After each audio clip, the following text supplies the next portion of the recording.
देखो, आज संसार में बंधन वहाँ है, तब तक है जब तक भगवान हमारे संग नहीं है।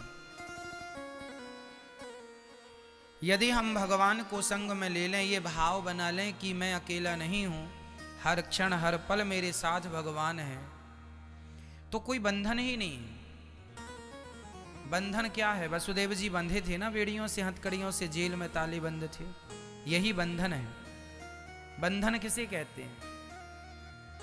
आप लोग भी बंधे हैं। केवल वसुदेव जी के पांव में बेड़ियां थोड़ी थीं, उनके पांव में तो लोहे की बेड़ियां थीं। आपके पांव में भी बेड़ियां हैं। कौन सी? बता दूं? सुनो।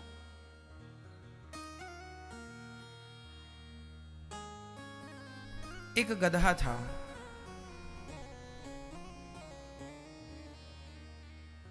वो गधे को बांधने की जो रस्सी थी ना, वो आज धोबी भाई घर पे भूल गया। वो गधे पे कपड़ा रख कर धोबी घाट चला गया। अब धोबी घाट पहुंचने पर धोबी को याद आया कि अरे, मैं तो गधे को बांधने की रस्सी घर पर ही भूल गया हूं। अब गधे को बांधे कैसे? बड़ा परेशान। तो वहां से एक संत जी निकले। संत जी ने देखा कि धोबी भाई परेशान है, पूछ लिया, भाई क्यों परेशान हो?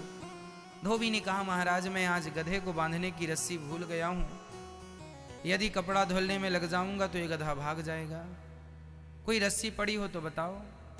संत जी के पास तो दवाई थी। हाँ हाँ रस्सी है तो दो। संत जी ने कहा, रस्सी की जरूरत ही नहीं है, तो एक काम करे, से झूठ मूठ का बांध दे। सही, तू रोज कहाँ बांधता था? बोले इस पेड़ के नीचे। संत जी बोले चलो उस पेड़ के नीचे लेकर गधे को वहां लेके गए। कहा कि इसके गले में झूठ मूठ का वैसे ही हाथ डालो जैसे रोज सच्ची का हाथ डालते थे, कि इसके गले में तुम रस्सी डाल रहे हो, फिर पेड़ से लपेट रहे हो, तुम रोज सही करते थे, आज वही क्रिया झूठी करो। कर दिया। गधा खड़ा। अच्छा, गधे को थोड़ी पता था कि ये रस्सी भूल गया है। रस्सी भूल गया है ये बात कौन जानता था? धोबी। गधा नहीं जानता था। गधा तो गधा। गधे के तो गले में हाथ डाला तो उसने समझ लिया कि मैं बंध गया। गधा वहीं खड़ा रहा, वहीं खड़ा होए वहीं बैठे। धोबी के पूरे कपड़े धुल गए, गधा जहां की तहां था। उसी समय पूरे कपड़े साफ करके धोबी ने गधे के ऊपर रखा और लाठी मारी, चल। गधा आगे नहीं बढ़ा।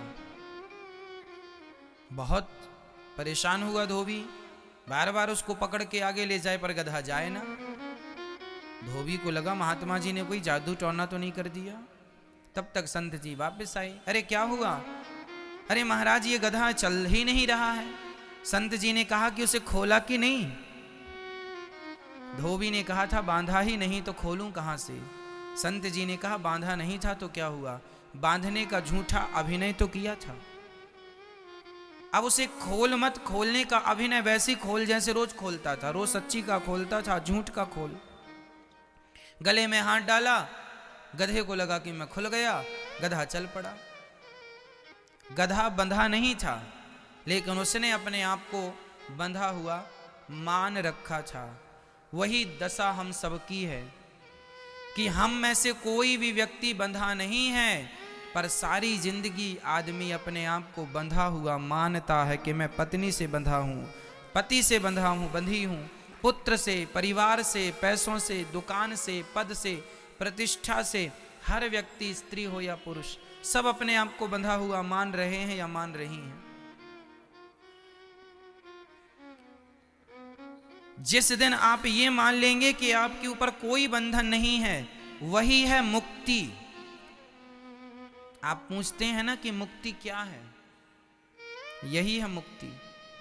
जिस दिन आप ये जान जाएंगे, महसूस कर लेंगे, आपको रियलाइज हो जाएगा कि मैं स्वतंत्र हूं, मैं बंधा नहीं हूं पत्नी से, पुत्र से, परिवार से, किसी से। मैं स्वतंत्र, मैं ईश्वर अंश हूं। मैं किसी का नहीं हूं, ना मैं किसी का बेटा हूं, ना मैं किसी का पिता हूं, ना मैं किसी का भाई हूं, ना मैं किसी का शिष्य हूं, ना मैं किसी का गुरु हूं। मैं सिर्फ आत्मा हूं। जो सनातन है, सनातन मीन्स अनादि सत्य, हम अपने स्वरूप को जानते ही नहीं, पर हम बंधे नहीं हैं, पर बंधा हुआ सारी जिंदगी मानते हैं।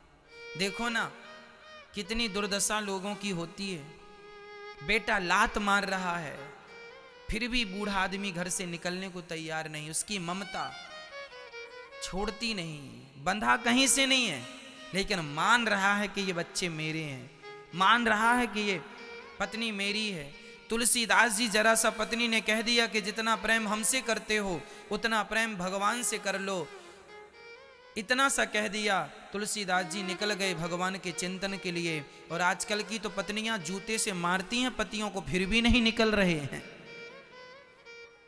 लो सैंडल फेंक के मार देती हैं पति के मुंह में, फिर भी ये तलवे चाटता है। कौन लोग हैं ये? बंधे हुए हैं।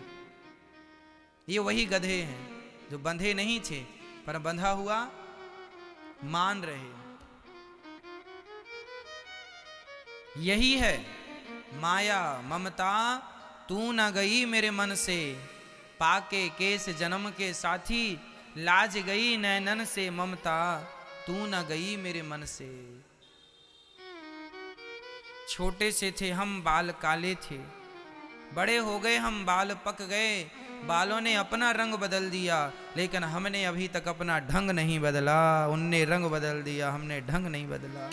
कब बदलोगे? जीने का ढंग बदल दो, ऐसे ना जियो जैसे लोग जी रहे हैं। इतनी मोह माया भी क्या चाहिए भाई? क्यों क्यों बच्चों की पीछे पड़े हो? विभीषण जब तक लंका में मोह माया में उलझा था तब तक विभीषण दुखी था। सुनहु पवन सुत रहनी हमारी, जिमि दस नहीं महु जीव बिचारी। विभीषण जी कह रहे हैं कि सुनो हनुमान जी, मैं वैसे ही रहता हूं जैसे दांतों के बीच में जिह्वा रहती है। जरा सा इधर जाए, जरा सा जिह्वा इधर जाए तो दांत काट लेते हैं। उसी प्रकार विभीषण कुछ भी करे, रावण नजर रखा करता था विभीषण पर, कुछ भी करे चुगली कर देते थे मंत्री संतरी रावण से। रावण बहुत मारता था विभीषण को। ये पहली बार नहीं था जब रावण ने विभीषण को लात मारा है, पहले भी कई बार मार चुका है। इनकी तो लात खाने की आदत हो गई थी, जैसे आप लोगों में से बहुत लोगों की हो गई है। लातें पड़ रहे हैं फिर भी खाए जा रहे हैं, खाए जा रहे हैं। लेकिन विभीषण ने आखिरी बार जब लात पड़ी तो कहते हैं ना, ठोकर ही ठाकुर से मिला देती है। जब ठोकर लगी आखिरी बार विभीषण को लात मारा रावण ने, तो विभीषण ने निर्णय लिया कि कब तक लातें खाऊंगा संसार के, चलना चाहिए अब भगवान की शरण में। और जब भगवान की शरण में आए, बस उसी दिन से उनकी जिंदगी बदल गई, तकदीर बदल गई, तस्वीर बदल गई। आप लोग भी तब बदल जाते हैं, बदल जाएंगे जब आप भगवान की शरण में आ जाएंगे। मैं ये बिल्कुल नहीं कह रहा हूं कि आप घर छोड़कर वृंदावन आ जाओ या अयोध्या या जमाने ना जी। आपसे हम केवल ये इस कथा के पीछे निवेदन करना चाहते हैं कि रहना घर में ही है। जाओगे कहां, रहोगे कहां? रहना तो घर में ही है, रोटी तो घर में ही खानी है, परंतु अब उन लोगों से मतलब ना रखकर पूर्ण रूप से भगवान से मतलब रख लो। हम राम जी के राम जी हमारे हैं। अब ना कहो कि ये नाती पोता बेटा बेटी हमारे हैं, बहुत कह लिया। अब ये कहने का समय है कि बस भगवान हमारे हैं, गोविंद मेरो है, गोपाल मेरो है। ये कहने का दिन आ गया है, लेकिन लोग नहीं कहते हैं। लोग तो यही कहते हैं ये नाती मेरा है। आज बूढ़े बूढ़े लोग यही तो बताते रहते हैं, मेरे तो 5 बेटे हैं महाराज जी, 5 बेटों को मैंने घर बनवा के दे दिया, सबको अटैच रूम दिया है मैंने, सबका काम धाम सेट किया है। वो 4 घंटे आप उनके संग बैठेंगे तो आधे घंटे भी भगवान की चर्चा नहीं करेंगे। वो सारी जिंदगी की उपलब्धियां गिनाएंगे कि मैंने ये किया, मैंने ये किया। सारी जिंदगी आदमी धन कमाता है और बुढ़ापे में उस धन का अहंकार लिए बैठ जाता है। मोक्ष का तो कोई द्वार ही नहीं मिलता उसे, सारी जिंदगी जी के मर जाता है। कोई रास्ता ही नहीं है ना उसके जीवन में, बंधा हुआ है गधे की तरह। बंधा नहीं था गधा, पर उसने अपने आप को बंधा हुआ मान लिया। उसी तरह ये बूढ़े लोग, ये बच्चे, कोई भी हो, बच्चे बूढ़ों से कोई मतलब नहीं, कोई भी हो, तुम हो, हम हैं, कोई फर्क नहीं पड़ता कि आपकी एज क्या है, उम्र क्या है। आप बंधे कितना है संसार से। हम छोड़ने का नहीं कह रहे हैं कुछ भी, ऐसा ना हो कि कल सब छोड़ के आप हमारे पास आ जाएं। छोड़ के नहीं आना कुछ भी, छोड़ना कुछ नहीं है, पर सबके बीच में वैसे ही रहो जैसे कीचड़ में कमल रहता है। जो जग में रहूं तो ऐसा रहूं जैसे जल में कमल का फूल रहे। मेरे सब गुण दोष समर्पित हो भगवान तुम्हारे चरणों में। ना जग छोड़ो, सुनो, ना ना ना जग छोड़ो ना हरि भूलो, ना जग छोड़ो ना हरि भूलो।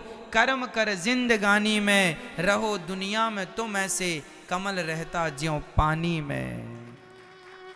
ना जग छोड़ो ना हरि भूलो, कर्म कर जिंदगानी में। कर्म करना ना छोड़िएगा, कुछ छोड़ देंगे तो अकर्मण्य होके बैठ जाएंगे। इसलिए काम बराबर करो, पैसे बराबर कमाओ, पर पैसे बेटों के लिए नहीं। बच्चे बड़े बड़े हो गए, अब कमाओ तो बच्चों के लिए नहीं, नाती पोते के लिए नहीं, अब धन कमाओ धर्म के लिए। धर्म के लिए धन कमाएंगे। धन किसके लिए कमाएंगे? सारे लोगों से, आप भारत में 135 करोड़ लोग रहते हैं, पूछो उनसे किसके लिए पैसा कमा रहे हो? 99.99% लोग यही कहेंगे, हम अपने बच्चों के लिए कमा रहे हैं, हम अपने लिए कमा रहे हैं। 1% का भी 99, 100 हिस्सा कर लीजिए, उसमें भी 99 हटा दीजिए। जो 1% है, जो यथार्थ को जानने वाले हैं, बस वही कहेंगे कि हम धन को धर्म के लिए कमा रहे हैं। धन कमाना बुरा नहीं है, पर वो धन किसके लिए हो? धर्म के लिए। आप किसके लिए कमा रहे हैं? बच्चों के लिए। तो क्यों बच्चे आपके अकर्मण्य हैं क्या? वो कमा नहीं सकते, अपना पेट नहीं भर सकते? तो फिर ऐसे गीदड़ों को पैदा क्यों किया है जो अपना भी पेट नहीं भर सकते? तो ये तो सब धरती के लिए बोझ है। इसलिए बंधन में कोई नहीं है, कोई नहीं बंधा किसी से, पर सारी जिंदगी अज्ञान वश। रात के अंधेरे में रस्सी दिख जाए तो आपको क्या लगता है? सांप है। आप डर जा, अरे सांप सांप सांप, भैया सांप घुसाया घर में, सांप। पर ध्यान से देखा, टॉर्च लेकर प्रकाश से देखा, पता चला ये तो रस्सी है। यही हाल जीवन का है। सारी जिंदगी अज्ञान रूपी अंधकार में गुजार दी है ना। ये संसार की मोह माया को ही सुख मान लिया। जैसे रस्सी को सांप मान लेते हो ना, उसी प्रकार आप लोगों ने सुख किसे माना है?